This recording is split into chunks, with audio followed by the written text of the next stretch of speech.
The subject that you see is surface science of Clathrate hydrates. Why at all one should look at Clathrate hydrates? Why should you do surface science to understand these materials? I wear many hats, and so these are all indicated here.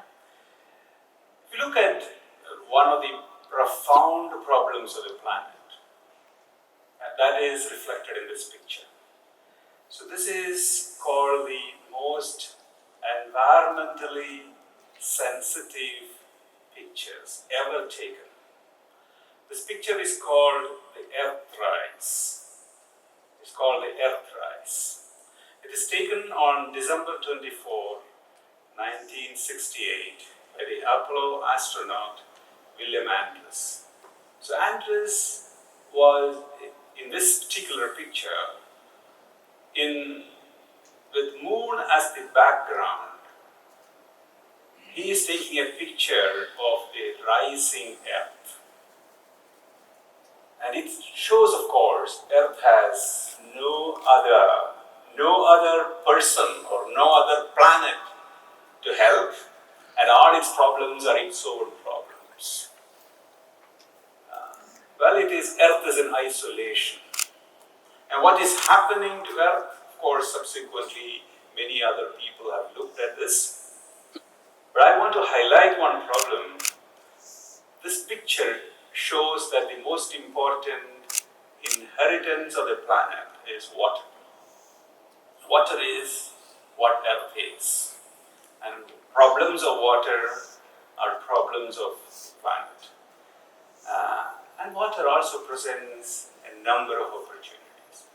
In one part of my research group, we look at one side of water.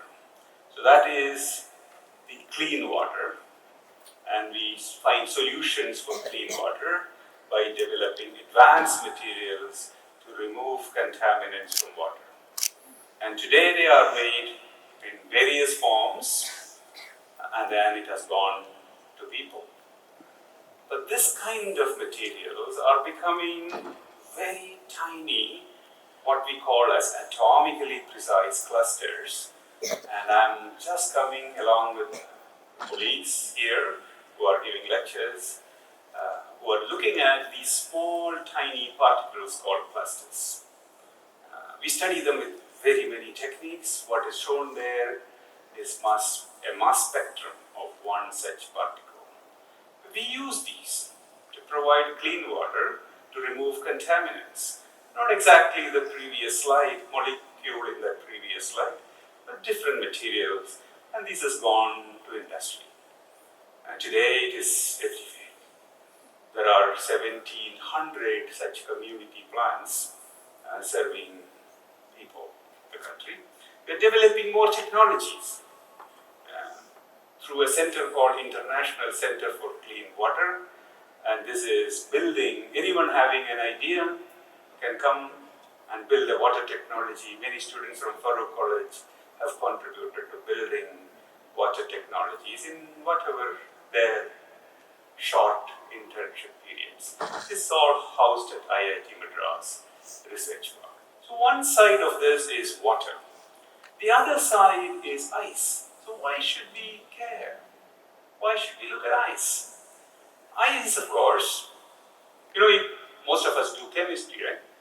So chemistry in water, exactly. How about chemistry in ice? So one thing, when you start doing such chemistry, is that you don't have much competition. Right? So you can think about writing new proposals. That's one way of looking at it. Another way of looking at it is that ice is important. So ice is very big. It is 10% of the land area on Earth is covered with glacier ice. So glacierized areas cover over 15 million square kilometers.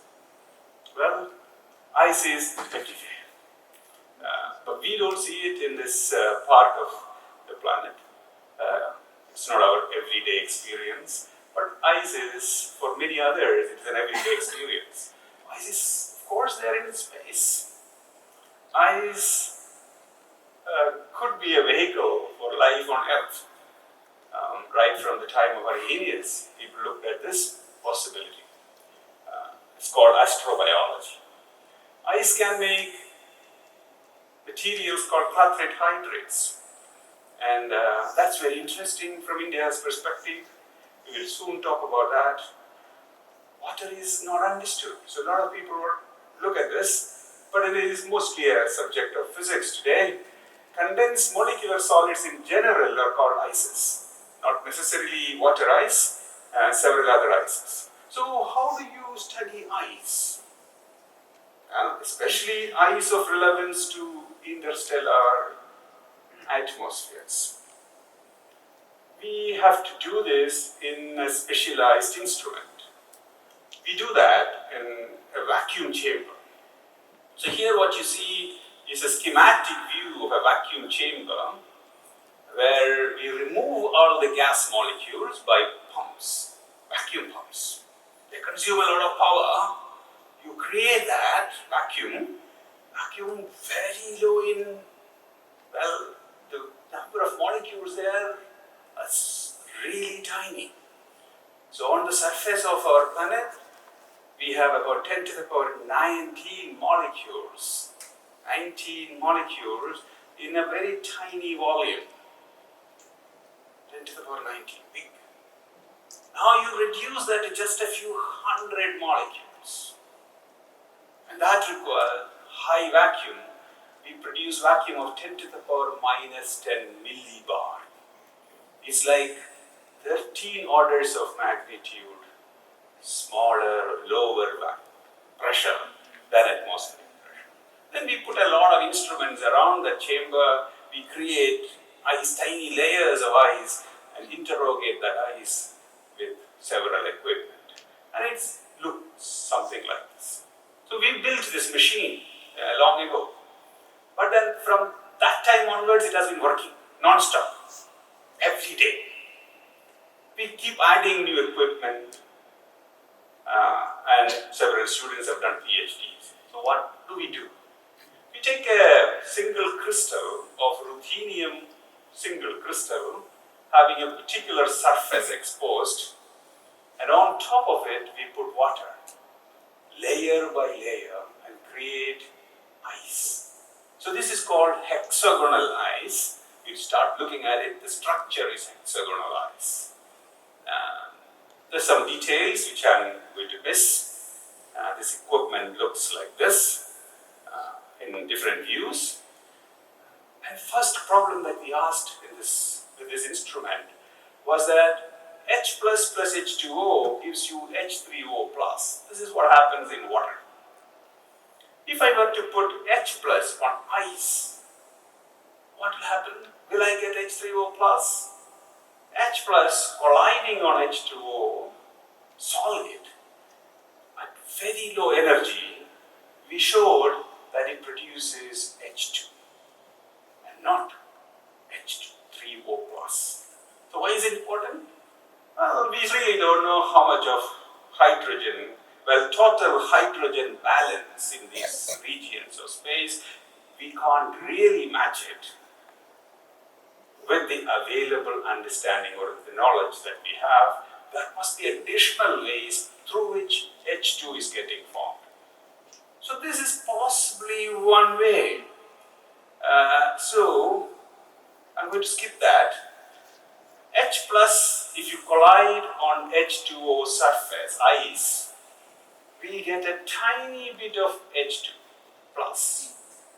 But if you make this water not crystalline, this is crystalline water. If you make this amorphous water, this is also something that we can do. It is not ordered water, we get more H2. So we understand that this is actually because of the OH bonds on the surface of ice. That's what happens in amorphous ice. Now, why do you care? Well, you care because specific chemical bonds on the ice surface contribute to very interesting reactions, contribute to giving H interacting ions, which means that many other ions can come to the ice surface and pick that hydrogen. A hydrogenation is indeed possible on amorphous ice surfaces. This is what essentially we talked about. I'm going to skip all these details. The next thing that we wanted was, we asked this question: interstellar atmosphere has water molecules, but it has a number of other molecular species also. At very low temperatures, can these molecules become things called Clathrate hydrates? Clathrate hydrates are water cages with molecules inside them. This particular thing has been known for very many years. Davy discovered this long ago in 1811. Since then, a number of Clathrate hydrates are known. Structure was not known at the time, of course. But I asked this question: at very low temperatures, can we create Clathrate hydrates? Why do you care, I asked you? Well, the answer that I gave at that point in time was that the presence of these molecules could be in Clathrate hydrate form, could explain the oozing out of molecules from comets. And today we know that comets ooze out a number of molecules in its path, and we know today that Clathrate hydrates can be responsible in this. So when I started this work, the existence of Clathrate hydrates in interstellar atmosphere was not proven. I'm going to leave all these some details just to show you that this interstellar atmosphere has many molecules, and many of them have been discovered or being discovered today, and over 240 such species are known. Okay, so if you have some particles in space, water can deposit on it, molecules can deposit on it. Can this be Clathrate hydrates was the question that we asked. So in the lab, we create Clathrate hydrates. And they are what are called burning ice. So here is a picture of burning ice. So in the lab, we burn, these Clathrate hydrates are produced, and we burn that because the molecules come out of it, methane comes out of it, and it catches fire. So we ask this question: well, this is Clathrate hydrate produced at high pressures. Some details are there on this slide. I am going to miss or skip all that. Now, we asked that question and we published a paper in this. So what we did was, we put water and we put methane together on a surface and cooled it to very low temperatures like 10 Kelvin and asked the question: can Clathrate hydrates form? How do we study? We study by infrared spectroscopy. Skipping all the details, this is methane, CH bond of methane.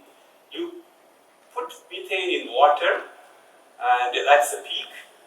But you keep methane in water, cool it down and wait for a long time.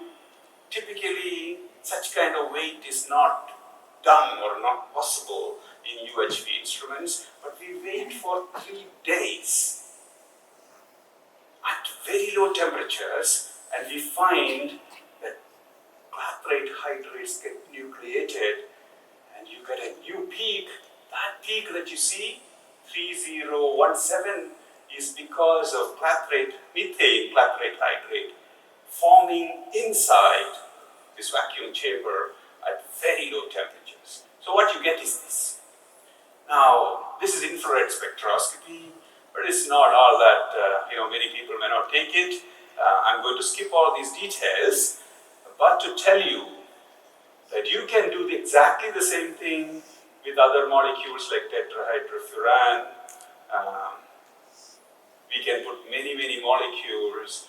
So today we have made Clathrate hydrates with about 20 different molecules. Many people have got a PhD on this. Now, I'm leaving these, but if if you create clathrate hydrates, removing that molecule from inside, you can actually create cubic ice. So in the lab, cubic ice, what is called ice IC, normally what you create is ice IH, called hexagonal ice. This ice is difficult, but clathrate hydrates can dissociate and give you cubic ice. How do you know? Well, from infrared spectroscopy, we can prove it. Details apart, but most important thing for a materials person is to do diffraction. See, ice, if you diffract, this is a clathrate hydrate cubic structure, which others have done at high pressure. You can produce it. But in low pressure in vacuum chamber, what do? You do what is called electron diffraction. And electron diffraction, to cut all the story, is very similar to X-ray diffraction. It gives you peaks. So these are called diffraction rings. And those diffraction rings that you see are cubic diffraction rings. It's exactly the same peaks that you get in X-ray diffraction. So this is what we found by making cubic ice. We still don't know whether clathrate hydrates can actually be made and diffracted in vacuum chamber. So we wanted to see whether clathrate hydrates can be made in vacuum chamber and diffracted by electron diffraction and show that it is indeed clathrate hydrates that you can do. We did this experimental details. Clathrate hydrates were made and were diffracted. You see clathrate hydrate structure. So this has been proven now by infrared spectroscopy, electron diffraction, that clathrate hydrates can be made in atmosphere similar to interstellar environment. Not just this molecule, other molecules, clathrate hydrates, we have made. So in the lab today, we have proven clathrate hydrates can exist in the interstellar atmospheres by simulated interstellar environment in the lab, conduct the state-of-the-art experiments by infrared spectroscopy, electron diffraction. And now today, we want to study phenomena. We have a fantastic microscope called cryo-electron microscope. We can observe water, ice in great detail. So this is ice structure, cubic ice. This is clathrate hydrate we make in the lab and in vacuum, small tiny crystals of clathrate hydrate. We can do electron diffraction. And that's electron diffraction shown on the right side. We collect a number of electron diffraction patterns and we can reconstruct that into a structure similar to X-ray diffraction. We can today image that clathrate hydrate. And just similar to any material that you image, we can image clathrate hydrate. And these details are not probably visible for you, but we can enhance these images. These are raw images I'm showing you. And we built this cryo-electron microscopy facility, beautiful facility there. Many other things can be done. And all of this is ultimately contributing to our science and technology base. This is happening at IIT Madras. We call the most happening campus. All the very best to you. Thank you, sir, for the wonderful talk. I've said I've done it in 20 minutes. Session is open for questions, especially from students' side.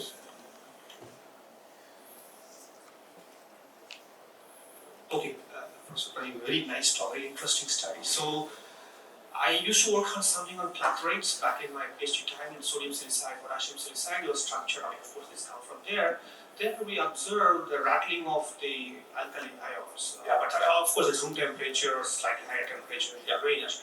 So, when I see these molecules getting trapped in the cages, do they move or do they rattle? Or? You asked a very interesting question. I removed that slide, unfortunately. Now, if I solve the crystal structure, The molecules are actually rotating. Okay. And I have to freeze it to solve the structure. I can see this exactly same thing in spectroscopy. And I can, essentially, clathrates are in a rotator phase. The molecules are in a rotator phase.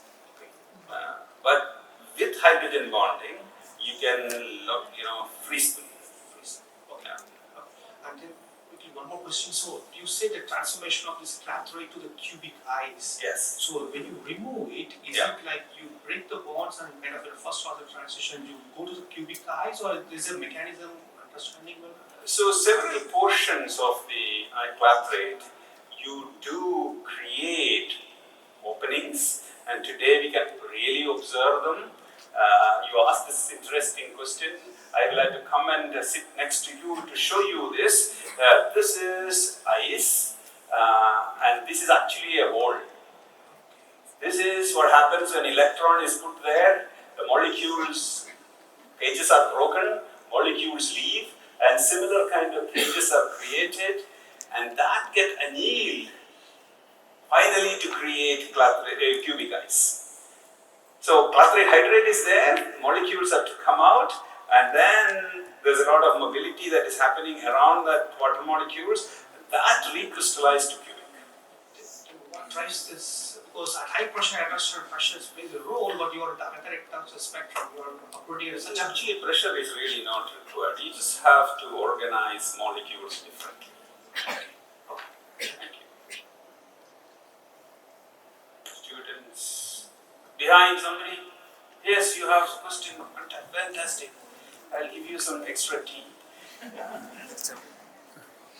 So thank you for your wonderful session, and I just want to know the basic significance of this particular clathrate hydrate. The first time I'm hearing this particular terminology, and I just want to know whether it is useful to separate some gases or anything. So does it help for capturing carbon or any other molecules? Fantastic. Very nice. Very nice. Reduce temperature of atmosphere, because we are already facing a global warming problems nowadays, and it's really threatening to the future generation. And it have any possibilities in such future?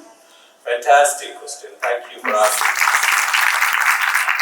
So now India has a great mission on clathrate hydrates discovery and its utilization.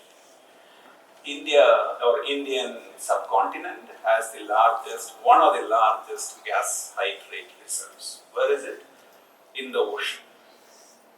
So when organisms die, decay, anaerobic decay, you create methane and other hydrocarbons, and they are there under the ocean bed. Under high pressure of the seawater, you also low temperatures, you create gas hydrates. Typically, gas hydrates form at pressures of the order of about 600 to 800 atmospheres. And gas hydrates over the years have accumulated. We have plenty of gas hydrates. In fact, 52% of the global hydrocarbon reserve is in the form of gas hydrates. So India has a great mission to explore this. So this is one such mission. Gas hydrates are coming out from the ocean bed. You see, you can pull it out. And these are stored in our national institutions. You cut a small piece of this, and this is burning because of methane that is coming out. So you can imagine what is in store for us if you have a methodology to extract it and make methane and convert that methane to something, a number of other chemistries. So that's the great interest. Now CO2. Can you put CO2 in the form of gas hydrates? Yes, that is a great interest. So that's a CO2 sequestration interest. Once these molecules are there and they go out, what you create is pure water. Because it's pure ice, there is no sodium in that, sodium chloride in that. So this can produce what is called water. So you get energy and water simultaneously from gas hydrates. So this is called high soil desalination, hydrate desalination technology. So there are a number of aspects people are interested around this.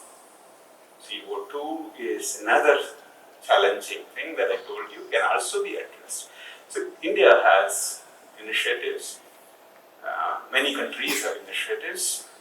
Many of our pioneers in this area are part of our center. So lots of such activities are. Thank you. There are no more questions. Let us thank the speaker, Professor T. Pradeep, for this wonderful talk. Thank you, sir. I request Dr. Shibu Ears to present the token of love to Pradeep sir. So she has another question. I will also give you some more extra tea and all that thing. Okay? Anything more? Good morning, sir. I'm Ilfana Singh Yeah. from the Department of Chemistry, second year BSc student. Sure. So, actually, the Clathrate hydrate was a new term for me. I'm just heard now. So, I'm a bit curious to know that do they act like anise or like a molecular sponge? Sure. As a student, how am I supposed to imagine about this? Molecular sponge. That's Yeah, a good way to dream about it. So dream more sponges, right? Put more materials inside, make better sponges. Yeah. So, is it act like an ice or a molecular sponge? That's my question. This particular one, as you saw, is really hard. So Clathrate hydrates really are crystals, crystalline solids, are like a ice, like glaciers. But you can make them also as sponges. Okay? Thank you. Thank you, sir.